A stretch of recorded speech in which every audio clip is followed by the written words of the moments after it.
fiori di pastore, un babbo che lavorava assai, una mamma che si occupava di noi più che bene, eravamo rosi. Non voglio mica criticare i giorni ora perché i secoli cambiano, tutte le cose cambiano, ma penso che eravamo più rosi che ieri. Perché ora, se vedete, sono in un ristorante, sono sei, hanno sei smartphone in mano.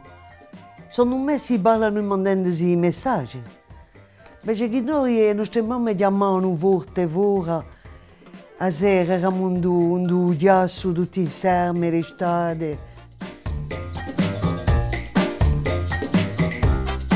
Periodo di riacquisto, a periodo di riacquisto, perché eravamo tutti uniti, ci ridiamo, ci azzingavamo, facevamo riunioni, facevamo mangiate, tutto si sviluppava, a chi voleva il pastore, a chi voleva l'artigiano, e a fatto la ceramica, è stata una bella periodo questa.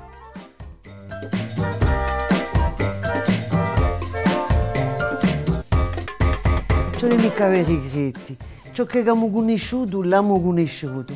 L'acquisto che abbiamo avuto, l'abbiamo. L'illusione di valore, tutto questo noi l'abbiamo. Dunque, un regretto nulla.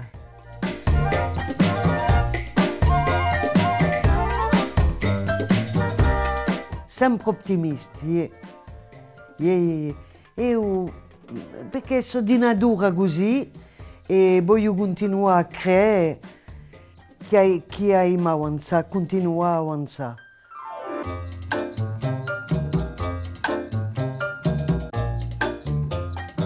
E da lì bacco maniche no. Questa, sapete questa? Sono quelli da diaspora che dicono oh, come c'était bien avant, come se chi vogliono giocare a tornare su merende Gerugi. Il mondo evolue, dunque abbiamo evoluto con ello, intenendo tutti i nostri valori.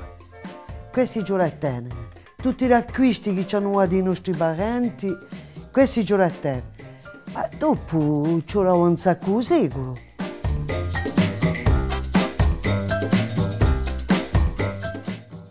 Forza e continuate, dunque l'avvenire so egli.